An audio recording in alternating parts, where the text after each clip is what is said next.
Bueno, y ahora es tiempo de hablar de la personalización del diagnóstico senológico y de las controversias que puedan surgir. La mesa está coordinada por don Miguel Ángel de la Cámara, que es técnico especialista en radiodiagnóstico. Además, es miembro de la Junta Directiva de la Asociación de Investigadores en eSalud, que anda por ahí tranquilamente colándose entre vosotros para llegar hasta aquí y moderar y coordinar esta mesa que seguro que os va a gustar. ¿Por qué seguro que os va a gustar? Porque participa en la mesa doña Emilia Sánchez Chamorro, que es directora de Planificación, Investigación y Formación de la Consejería de Sanidad de la Comunidad de Madrid. También participa doña Mercedes Acebal, radióloga, jefa del Servicio de Diagnóstico por Imagen del Hospital Virgen de la Victoria de Málaga. Es experta en gestión de servicios sanitarios y en enfermedades de la mama, con una experiencia de más de 25 años dedicados a la sanidad pública malagueña. En representación está aquí de la Sociedad Española de Imagen Mamaria y de la Sociedad Española de Radiología Médica. Y también tenemos con nosotros en la misma mesa a doña Margarita Chevalier del Río, radiofísica en el Departamento de Radiología y Medicina Física de la Facultad de Medicina de la Universidad Complutense de Madrid. Es la autora, además, del Protocolo de Control de Calidad en Mamografía Digital y acude aquí en representación de la Sociedad Española de Física Médica. Cuando queráis. Muchas gracias. Todavía no le he dado un aplauso a la periodista más guapa de Madrid, ¿eh? En serio, ¿eh? En serio, ¿eh?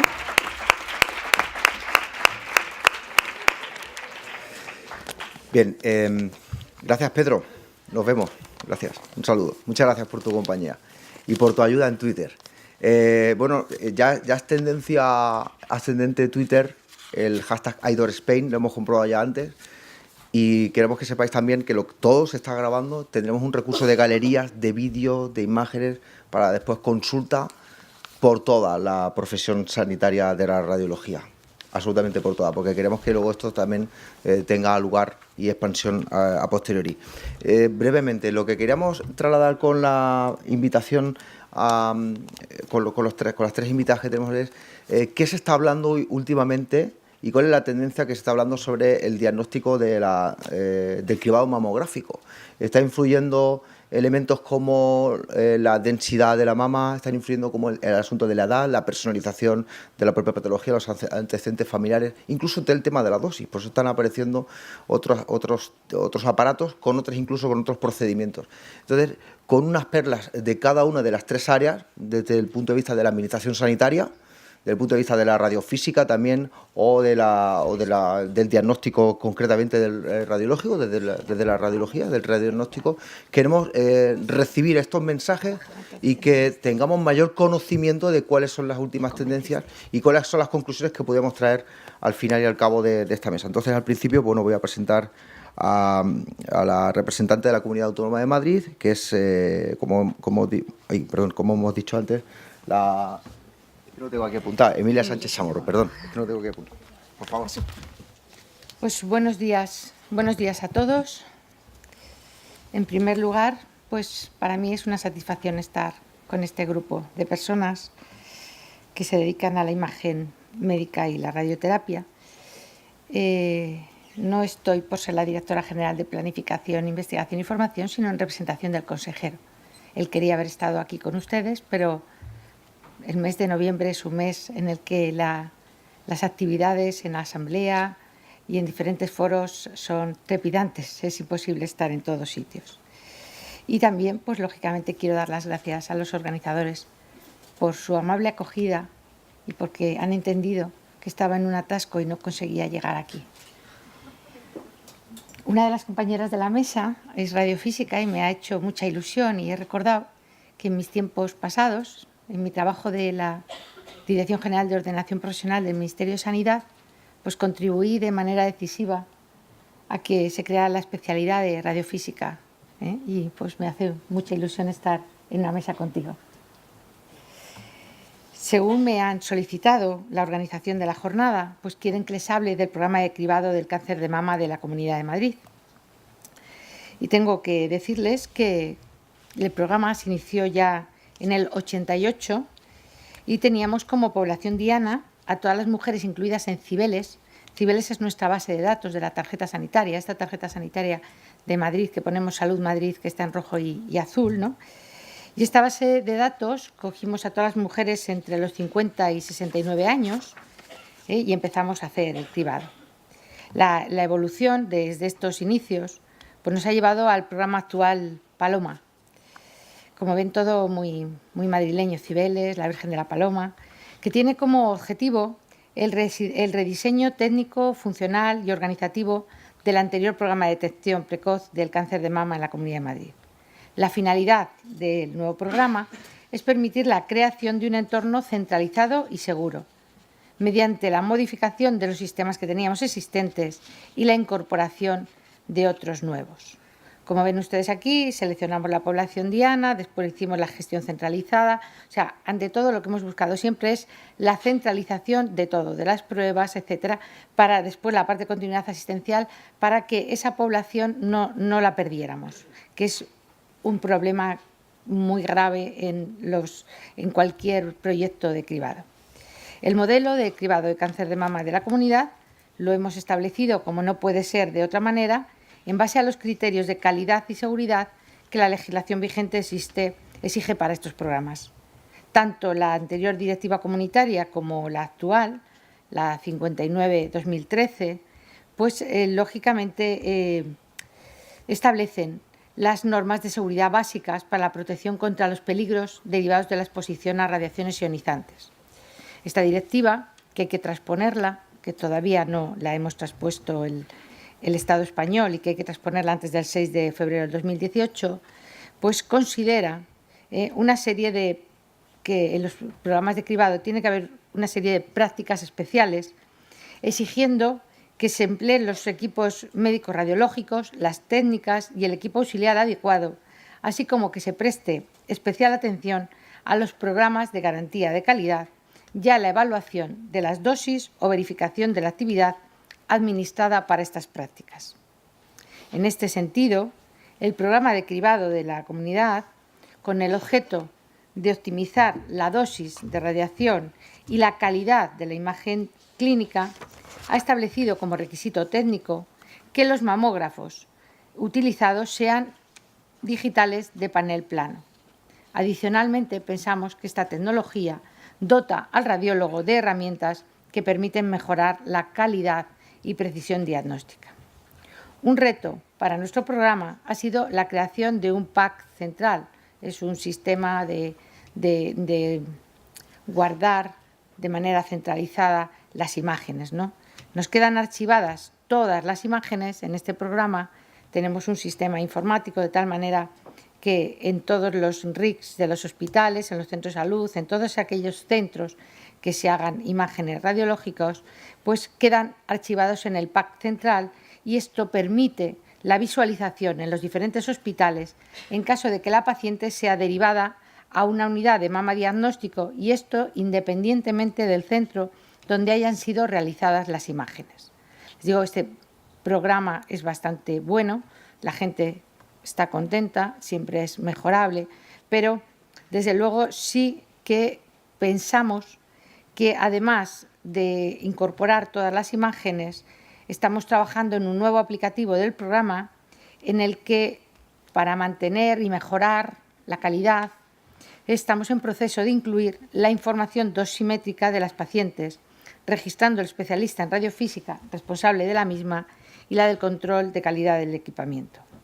Por otra parte, la directiva comunitaria exige que estos programas, que las personas, los profesionales que hacen estos cribados tengan una formación. Para ello, organizamos unos cursos en enero del 2016. Fue organizado por la Oficina Oncológica y por el Hospital de la Princesa y además consideramos que hay un pilar básico que es una guía para estos profesionales. Lamentablemente, esta guía todavía está en fase de borrador y nos gustaría tenerlo cuanto antes. En esta guía han participado todos aquellos profesionales que están implicados en el proceso. En relación a las dosis que reciben los participantes del cribado mamográfico, El principio de optimización en protección radiológica exige que las dosis de radiación recibida por las participantes debe ser la mínima compatible con una imagen apta para el diagnóstico. Y de acuerdo con la opinión de los expertos, la probabilidad de aparición de cáncer radioinducido con los valores de dosis de referencia establecidos para mamografía es muy baja. Además, por la edad, la radiosensibilidad de la mama de una participante en este programa, ya se ha dicho que eran de 50 a 69, es también mucho menor que en la mujer joven.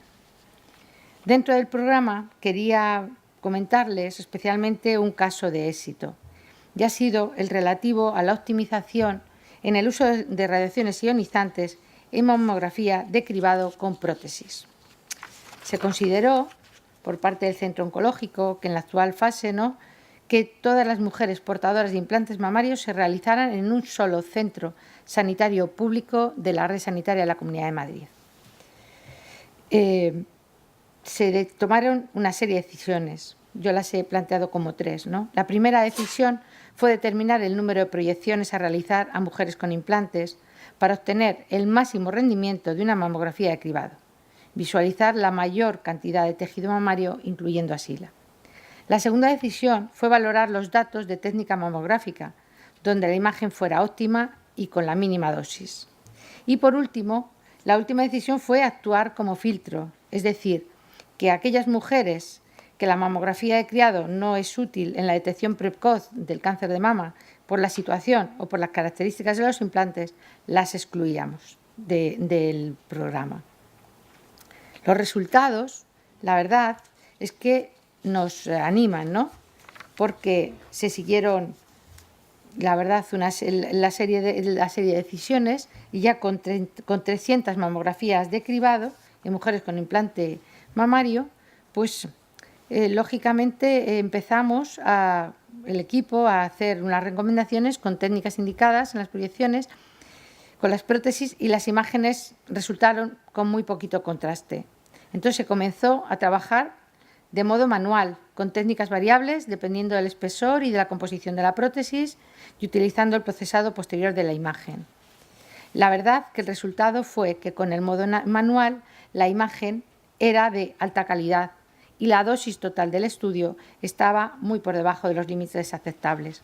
Y esto, y bueno, hay que destacarlo, fue por la actuación de los técnicos en el éxito. O sea, el caso de éxito es fundamental porque lo que se hizo fue manual. Cierro, sí, me dicen final de tiempo. Soy un personal de la Administración Sanitaria, en estos momentos ejerciendo un alto cargo, y la verdad que ver un grupo de profesionales sanitarios implicados en este aspecto me produce muchísima satisfacción, y espero que esta jornada les sirva de punto de encuentro de todos, profesionales, pacientes. He visto a la paciente que está estupenda. Y bueno, me gustaría que reflexionaran también sobre procedimientos, control, y que en la Administración estamos pues esperando sus indicaciones y nos ponemos a reflexionar. Y como les digo, pues aquí tenemos este pequeñito caso de éxito, pero el que me siento muy orgullosa de presentarles. Nada más, muchas gracias.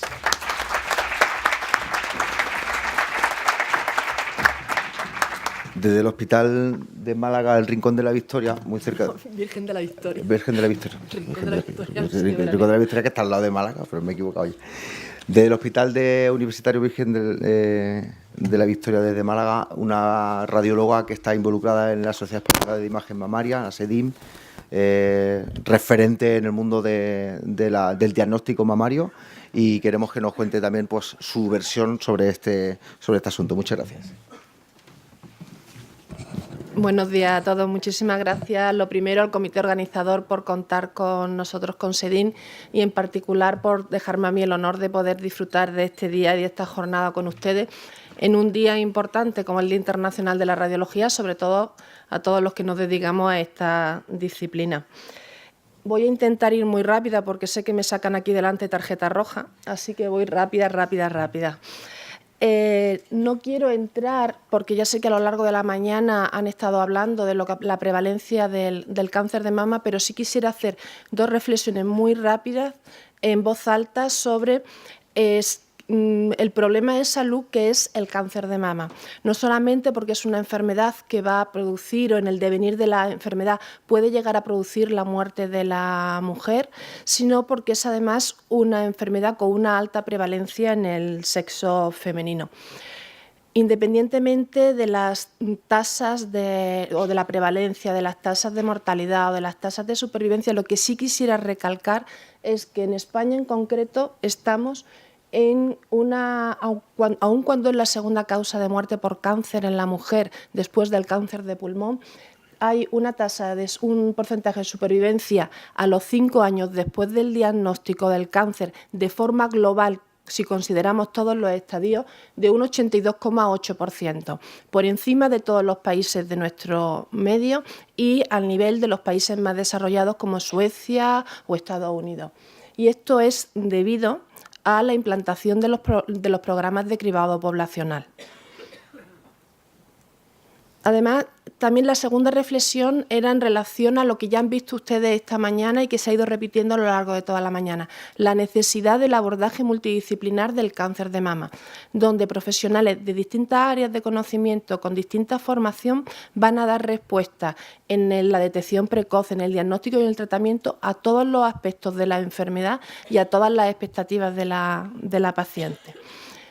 Sin más, centrándonos en el tema que nos ocupa, comentaré lo que todos, como pertenecemos al ámbito del diagnóstico por la imagen, en cierto modo conocemos. Es decir, que estamos ahora mismo con un gran abanico de pruebas diagnósticas que nos permiten el diagnóstico del cáncer de mama. Si bien es verdad, como se ha dicho antes, que hay 3 pruebas o 3 técnicas que son ahora mismo los pilares en el diagnóstico, que es la mamografía, la ecografía y la resonancia magnética, sin poder olvidar tampoco todas las técnicas de biopsia que nos permiten la caracterización percutánea de las lesiones con cualquiera de las guías de estos métodos de imagen. Lo que sí es verdad es que desde el punto de vista de la imagen hay 2 escenarios diferentes y las técnicas a utilizar son también diferentes. Tenemos el escenario del cribado, que puede ser cribado poblacional, dirigido a mujeres asintomáticas en una franja de edad que es en la que tienen mayor probabilidad de tener un cáncer, o el cribado de pacientes de riesgo, con mayor riesgo que la población general a padecer un cáncer, y después la batería de pruebas que se realizan en pacientes que consultan por clínica o por síntomas. Como saben ustedes, cualquier programa de prevención de una enfermedad, el fin que tiene es evitar la enfermedad. Y si no se puede evitar la enfermedad, lo que hay que intentar es disminuir la morbilidad o la mortalidad. Por eso, desde el punto de vista epidemiológico, hay como 3 formas de prevención. Prevención primaria, que es evitar que la población entre en contacto con los factores etiológicos o los factores de riesgo, pero si esto no se puede evitar, en el caso del cáncer de mama hay factores que no son modificables, como por ejemplo la carga genética o la exposición a los estrógenos, la menarquia precoz, la menopausia tardía. Sí, lo que hay que hacer es hacer prevención secundaria, es decir, diagnosticar la enfermedad antes de la fase clínica. Y aquí es donde entran los programas de cribado con el uso de la mamografía. Y por último, la prevención terciaria, que lo que hace es evitar las secuelas del tratamiento de la enfermedad, la reconstrucción mamaria que se ha hablado antes o la rehabilitación. Por eso hay una serie de criterios, y voy a pasar rápido por esto, para que una enfermedad sea susceptible de que pueda utilizarse un programa de cribado, ¿vale? Estos son los criterios que ya Wilson en el siglo pasado estableció. De todo ello yo me quedaría con el último criterio, porque es el que más se relaciona con lo que vamos a hablar hoy, y es que para la enfermedad que se quiere cribar tiene que existir una prueba que detecte la enfermedad en la fase precoz, es decir, en la fase preclínica, asintomática, que sea aceptable por la población y que asumible desde el punto de vista económico. De todas estas características, en el cáncer de mama, como tema que nos ocupa hoy, solamente la mamografía ha demostrado evidencia científica que disminuye la mortalidad por cáncer de mama entre un 25 y un 30%. Ninguna otra prueba a día de hoy tiene evidencia científica de que disminuye la mortalidad en el cribado poblacional. Estamos hablando de población general asintomática. Por eso, para mí, hay como 3 momentos clave o 3 fechas clave en el establecimiento de los programas de cribado. Una, cuando en el 2003 la Unión Europea establece la recomendación a todos los países miembros de implantar el cribado poblacional. Y a día de hoy todos los miembros, independientemente del tipo de sanidad que tengan, tienen establecidos los programas de cribado. En el 2009, con la estrategia en el cáncer del Sistema Nacional de Salud, en el que plantea la implantación del cribado poblacional y además establecen los criterios para la puesta en marcha y el desarrollo. Y por último, en el 2013, cuando el Consejo Interterritorial del Sistema Nacional de Salud revisa la cartera básica de todo el Sistema Nacional de Salud y establece que el cribado de cáncer de mama es una cartera básica que tienen que poner en marcha todas las comunidades autónomas. Ahora, lo demás establece cuáles son los criterios de ese cribado. Los criterios de ese cribado, los dos últimos, yo creo que no cabe ningún género de duda. Han estado en debate en los últimos 10 años, en los últimos 15 años, y es mamografía y cada 2 años. Con 4 proyecciones, con 2 proyecciones oblicuas y 2 cranocaudales, las proyecciones estándar. En cambio, la población objetivo en mujeres, la franja de edad, es lo que aún puede existir bastante controversia. Mujeres, a día de hoy, está dirigido a mujeres entre 50 y 69 años porque es la franja de edad donde la probabilidad de tener un cáncer es mayor. En el menos de un 6%, se diagnostica en cáncer en mujeres más jóvenes. Como hemos dicho, hablamos de la mamografía como la prueba con evidencia científica de reducir la mortalidad. Ya han hablado esta mañana de ello. Y lo único a destacar es la sensibilidad de la mamografía para detectar la enfermedad, entre un 63 y un 98%. Una sensibilidad muy alta que es verdad que se reduce de forma drástica en el caso de las mamas densas a un 30 o un 48%. Pero además también tiene una alta especificidad, porque la probabilidad de obtener un resultado negativo cuando existe un cáncer de mama es superior al 90%. La ecografía, como otro de los pilares que habíamos hablado antes del diagnóstico de la mama. La ecografía, no hay evidencia suficiente para considerar a esta técnica como método de cribado poblacional en el cáncer de mujeres en mujeres asintomáticas. Las ventajas y las características de la ecografía esta mañana también se ha hablado. En relación a la resonancia, y miro de reojillo porque veo ya la tarjeta roja, en relación a la resonancia magnética, este es el tercer pilar. A día de hoy no entra como cribado poblacional, pero sí es verdad que tiene un papel importante en el cribado de las mujeres con riesgo incrementado de cáncer de mama. Y de hecho hay distintos protocolos, y aquí también puede haber un poco de controversia en cuál es el protocolo ideal en estas mujeres que tienen un riesgo superior al 15 al 20% que la población general de padecer un cáncer. Y se establecen algunos de los protocolos, y el más usado es en el que inician el cribado con resonancia magnética a los 25 años y lo completan con mamografía a partir de los 30.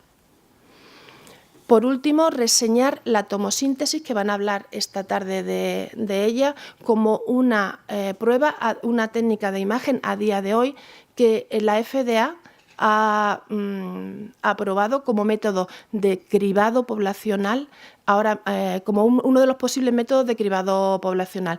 Es una plataforma digital que es sobre la mamografía, en la que se adquieren de manera secuencial imágenes de la mama que se reconstruyen de forma individualmente, revelando cuál es la estructura mamaria. La dosis media glandular es similar a la de una mamografía convencional y es verdad que aumenta la tasa de detección alrededor de un 40%, disminuye la rellamada a los hospitales en un 38% y el uso de pruebas complementarias, aunque es verdad que incrementa el tiempo de realización y de lectura de las pruebas. Y ya por último, concluir que el cáncer de mama es un importante problema de salud que precisa además de una actuación sanitaria decidida como método de poder actuar de forma decisiva, como sería en la implantación de los programas de cribado poblacional, que en España desde hace ya muchos años está extendido a toda la población, y todas las mujeres en este país de 50 a 69 años pueden estudiarse en programas de cribado, que además tenemos una técnica fácilmente asumible por la población y económicamente sostenible, que es la mamografía, que además existe evidencia de que disminuye la mortalidad por cáncer de mama. Existen otras técnicas complementarias a la mamografía, pero son en otro escenario diferente, no en el escenario del cribado poblacional, resonancia, tomosíntesis, ecografía, etc., etc. Y el futuro prometedor, la supervivencia del cáncer en España supera la media de los países de nuestro entorno, y además existen muchísimos desarrollos tecnológicos que van a abrir muchas puertas en un futuro, y probablemente la tomosíntesis, dentro de unos años nos veamos aquí todos con más canas, pero hablando ya no de la mamografía como evidencia científica, sino de otras pruebas que puede ser la tomosíntesis, o a lo mejor terminamos generalizando el uso de la resonancia. Pero a día de hoy tenemos que seguir con la mamografía. Y nada más, muchísimas gracias.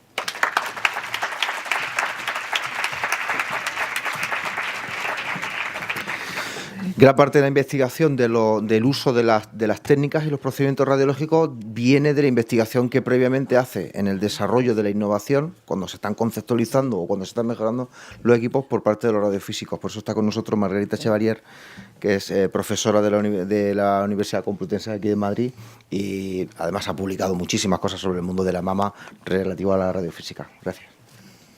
Bueno, pues buenos días o ya casi buenas tardes, y también agradezco a los organizadores el que me hayan invitado a esta sesión, en la cual, bueno, pues me toca hablar de los riesgos. Hemos hablado prácticamente todo el tiempo de cuáles son los beneficios de las técnicas diagnósticas, y a mí en concreto pues me toca hablar de los riesgos asociados a las técnicas que hacen uso de las radiaciones ionizantes, que se basan fundamentalmente, en cuanto a la prevención de esos riesgos, en un principio, que es el principio ALARA, que nos dice que en lo referente a la dosis, como ya han indicado antes, tiene que ser tan baja como sea posible, y eso, en el caso del radiodiagnóstico, está limitado por la calidad de la imagen. Es decir, que la dosis no debe de comprometer nunca el diagnóstico, la capacidad diagnóstica de la exploración.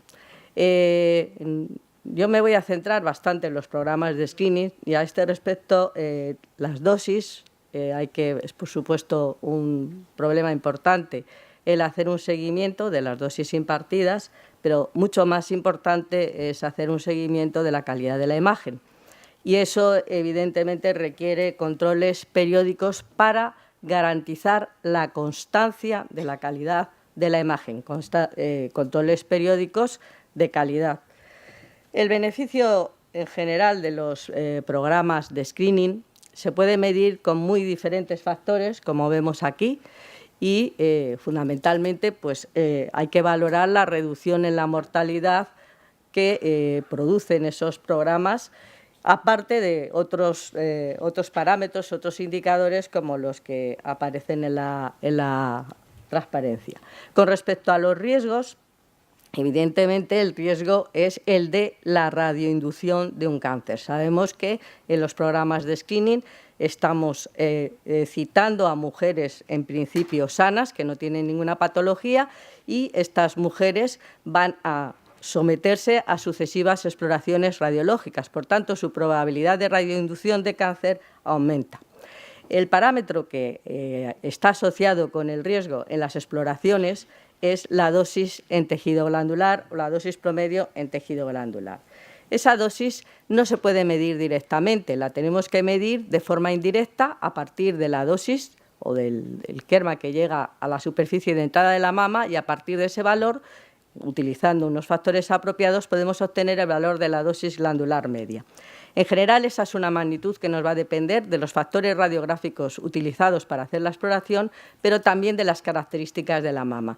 por un lado, de su espesor y, por otro lado, de la cantidad de tejido glandular que haya en esa mama, porque estamos hablando de dosis promedio en tejido glandular.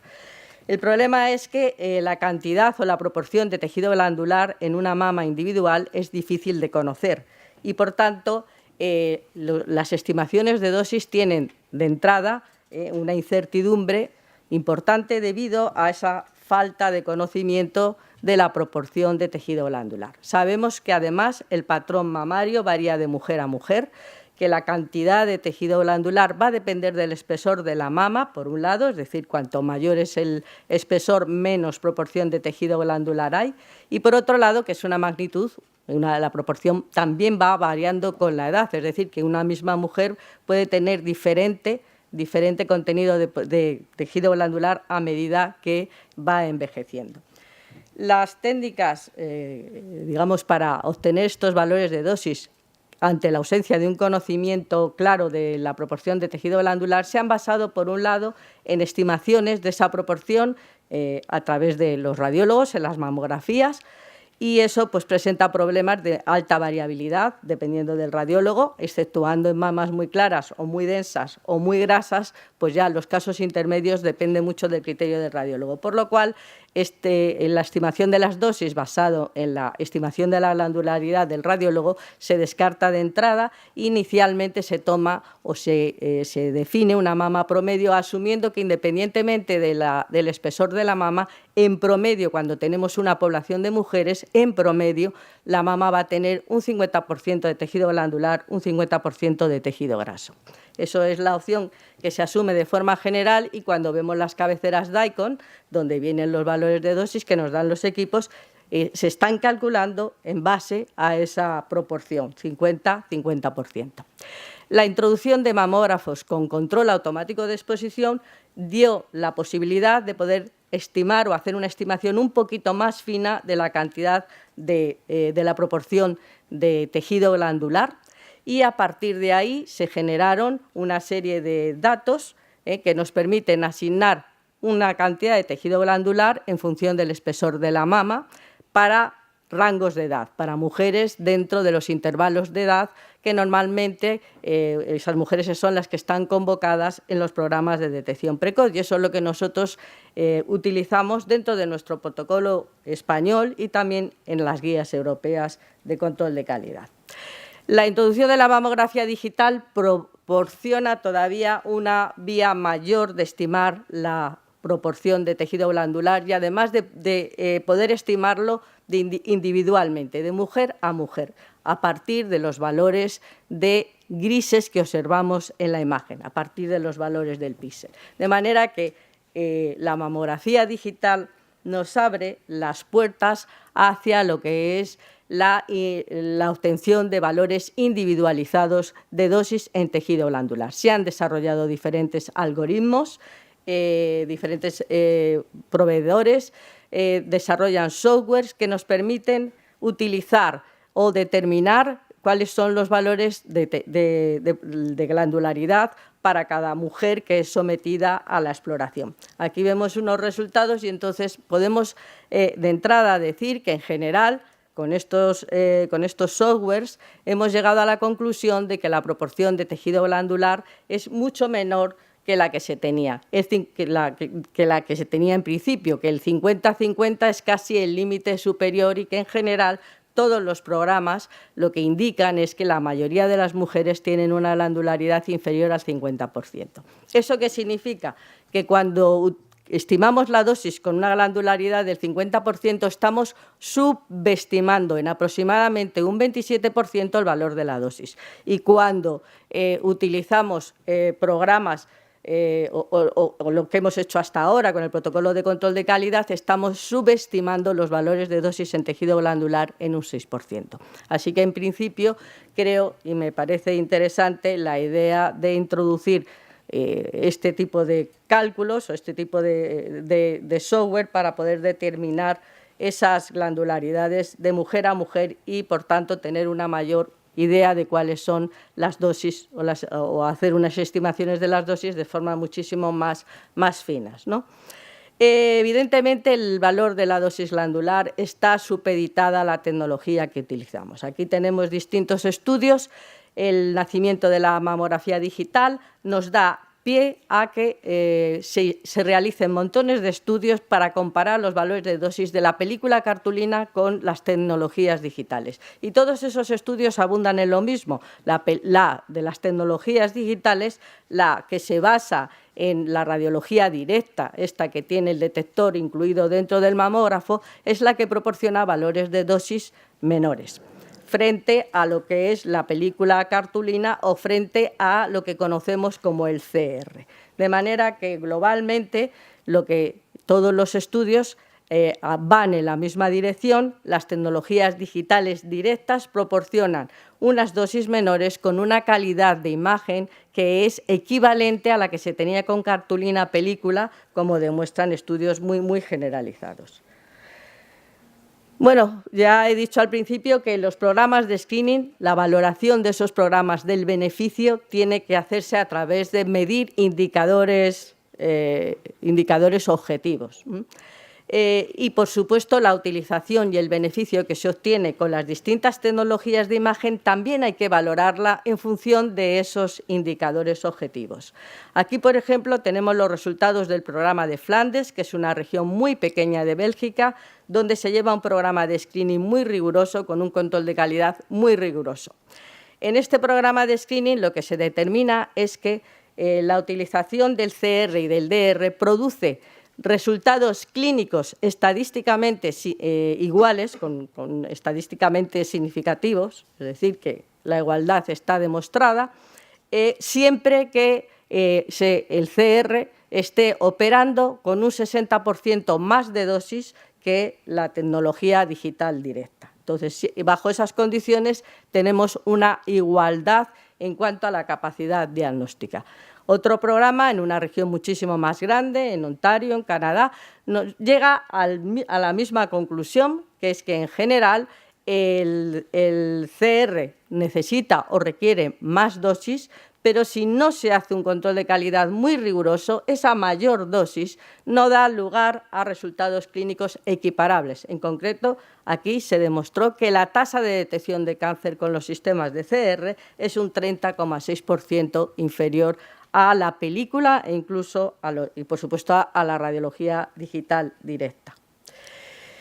La introducción de nuevas tecnologías, como es la tomosíntesis, como se va a hablar, no me voy a detener mucho, pero que evidentemente es una alternativa para las mamas densas, ya que, lógicamente, vamos a obtener una mayor información, va a influir de forma determinante en los valores de dosis. Hoy tenemos muchos fabricantes que ya han comercializado sistemas distintos.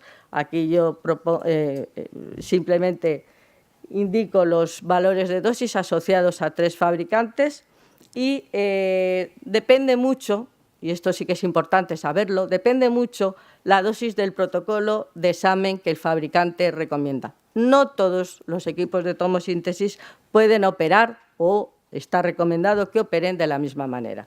Aquí vemos, por ejemplo, que tanto Fuji como Siemens lo que recomiendan es dos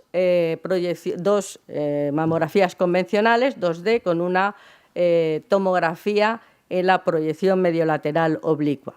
Y, en cambio, pues Hologic lo que propone es 2 imágenes por mama convencionales con 2 tomografías por mama convencionales. Evidentemente, esto produce valores de dosis que son significativamente distintos, no solamente por el protocolo, lógicamente, sino también por la tecnología.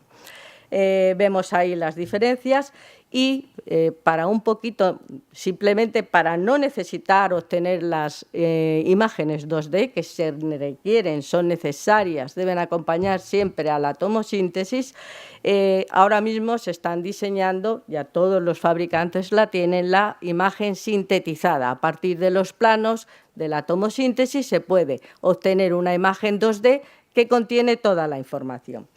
Y eso permite reducir las dosis. Finalmente, aquí vemos un poco los valores de dosis por tecnologías, desde lo que sería la tomosíntesis sin más, digamos, la 2D de los equipos de tomosíntesis, la 2D de los equipos que no son de tomosíntesis en gris, y luego ya iría el CR y la película. Valores de dosis que, como vemos, la tomosíntesis en principio sería equiparable a las dosis que se han estado dando con cartulina película. Y ahí vemos cuáles son el número de cánceres radioinducidos o el número de muertes debidas a la radiación en un programa de screening que fuera desde los 50 hasta los 59 años, con 2 proyecciones y bianual. Entonces vemos las diferencias en cuanto, por cada 100.000 mujeres, en cuanto a ese número de cánceres, y podemos también a partir de ahí ver cuál puede ser el beneficio de utilizar una u otra tecnología. Y nada más, con esto acabo, simplemente agradecer su atención. Vale. De acuerdo, sí. Bueno, le estaba informando a las otras 2 ponentes que a través de WhatsApp me están llegando. Y lo que he hecho ha sido resumir 2 preguntas, muy rápidas. Entonces, decía Mercedes Chevalier que iba a hablar de riesgos, que es lo que estaba hablando ahora, y lo voy a convertir las 2 preguntas al revés, en una pregunta sobre el beneficio. Y empiezo por usted, después de que bebo agua. ¿Existe alguna posibilidad del tema de la compresión y se está investigando si la compresión tiene que ser menor en la mamografía? Eso será, por supuesto que no. Eso es así de claro, porque la compresión es un elemento que de entrada reduce la dosis, así que eso es así, reduce la radiación dispersa, con lo cual aumenta el contraste, y es un elemento fundamental para tener una calidad de imagen adecuada y una dosis adecuada, y eso es ineludible. No existe ningún tipo de investigación ahora mismo dentro de lo que es las radiaciones ionizantes, o la mamografía, o tomosíntesis, que indique que podemos prescindir de la compresión. Gracias. Y ahora, globalizando todas las otras cuestiones, la pregunta sería para doña Emilia Sánchez y para Mercedes Acebal. ¿Cómo hacer que el TESID mejore la tasa de participación en los cribados mamográficos? ¿Cómo lo harían ustedes? Y aquí ponen varias propuestas: información, introducción obligatoria en las unidades de patología mamaria. ¿Cómo? Ponen varias, entonces prefiero que eso de ustedes la que lo respondan. Sí. Bueno, gracias por pasarme la palabra. Yo creo que el papel del técnico en los programas de cribado es importantísimo, porque dentro de cómo están construidos todos los programas de cribado, el único profesional sanitario con el que la mujer contacta en todo el proceso diagnóstico es con el técnico. No hay, la mujer recibe una carta en casa invitándola a participar en un programa de cribado. Es una mujer asintomática que no ha consultado ni ha llamado a ninguna puerta porque sienta alguna anomalía, sino que es una mujer asintomática que simplemente por el hecho de estar censada en una comunidad autónoma se le invita a participar en el programa de cribado, y además se le invita, por lo menos en nuestra comunidad, que hay 8 millones de habitantes, yo entiendo que en el resto de las comunidades igual, mediante una carta, y en una primera se le introduce el programa y en una segunda viene ya la cita. El único profesional sanitario es el técnico que le va a hacer la mamografía a la señora, porque después esas lecturas las hace el radiólogo y los resultados se remiten también por carta.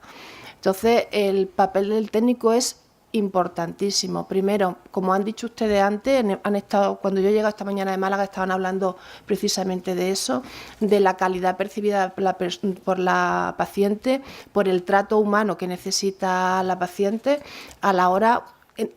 estoy hablando mal, no es una paciente, es una mujer sana, es una usuaria, una ciudadana. Es decir, que mi terminología no es la adecuada, es una ciudadana que acude al programa. El trato que le tienen que dar ustedes, la información de todo el proceso diagnóstico. ¿Qué pasa? Yo he recibido la carta y ¿ahora qué? Pues hace usted la mamografía en un tiempo, es decir, la información que ustedes le pueden dar, el trato, cómo la tranquilizan, todo eso es muy muy importante, porque no hay otro profesional sanitario que vaya a estar con las mujeres. Nosotros en la Comunidad Autónoma Andaluza lo que sí hay son programas de formación promovidos desde el Servicio Andaluz de Salud para formación de los técnicos en programas de cribado. amén de que se están editando, bueno, pues distintos protocolos y distintos trabajos realizados tanto con TER como con radiólogos en ese sentido.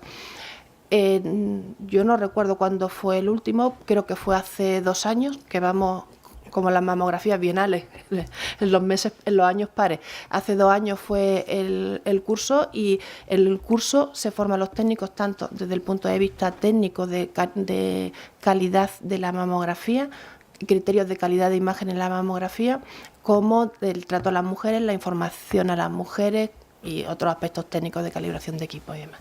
No sé si respondo a la pregunta. Como les he comentado anteriormente, para nosotros es clave la formación, es la información a las ciudadanas en ese ámbito de 50 a 69 años que hemos estado hablando, y después la formación de los técnicos. Y en el caso de éxito que les he comentado, que hemos llegado a las 300 mamografías con aquellas personas que tenían prótesis y que eran muy complicadas, uno de los factores principales del éxito, como les dije, ha sido los técnicos, la formación de los técnicos. Dentro de la dirección general que asumo, tenemos un plan de formación de los técnicos en rayos bastante importante. Y para que se hagan ustedes una idea, nosotros lo hemos centralizado en el Hospital de la Princesa, aquí en Madrid, pero vamos, tenemos a personas en todos nuestros hospitales trabajando en ello.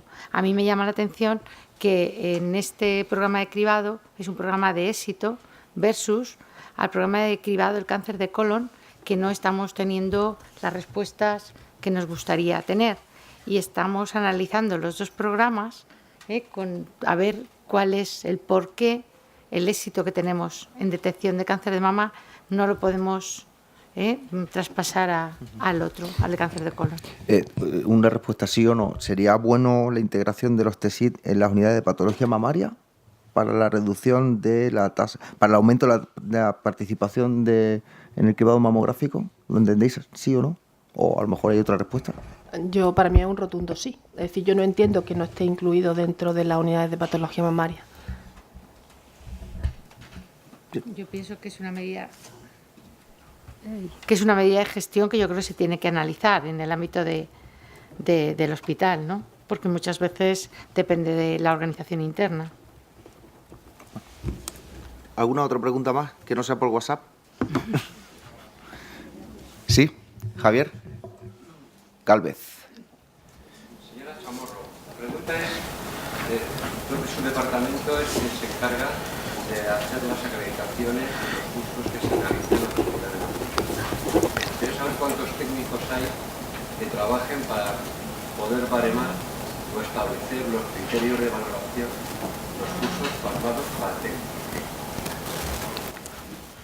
Tenemos una comisión en la que están presentes todos los profesionales sanitarios que están en la LOPS, en la Ley de Ordenación de las Profesiones Sanitarias, desde 2003. Esa comisión se reúne con carácter mensual para analizar toda la información transmitida por los expertos. Yo no le puedo decir exactamente el número de técnicos, pero sí que le puedo decir que el número de evaluadores que tenemos en la Dirección General es muy, muy amplio.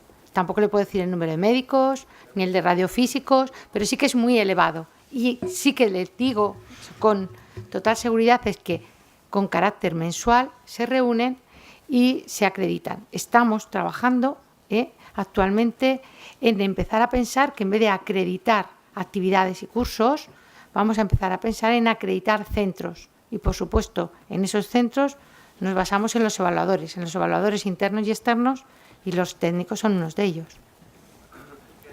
Que yo sepa, no hay ningún técnico en las comisiones y se evalúa los cursos que solicitamos para realizar las distintas entidades que componen la Comunidad Autónoma de Madrid. Pero además nos ponen pegas siempre que intentamos o incrementamos o dentro de ese curso queremos hablar de la administración de contras, que cuando es nuestras funciones por el de comercialización técnica. Cuando hablamos de eso se nos pone pegas para poder acreditar ese curso. Me gustaría saber cuál es el... no le voy a hablar en concreto de los técnicos, les voy a hablar en concreto de todo lo que trabajamos en el ámbito de las actividades de formación continuada. Nosotros trabajamos en la parte de formación continuada y lo respalda el programa de grado o el programa de formación de FP. Es decir, si aquellos aspectos que no están contemplados en el programa no se consideran como una actividad de formación continuada. Los que sí que están en el programa formativo del estudiante sí que se tiene en cuenta. Y le digo que en concreto le puedo facilitar, cuando llegue a mi despacho, lo tengo informatizado, miro y se lo puedo enviar a sus compañeros y esta tarde tienen ustedes el número. ¿Alguna cuestión más? ¿Hace hambre? Bueno, muchas gracias. Muchas gracias.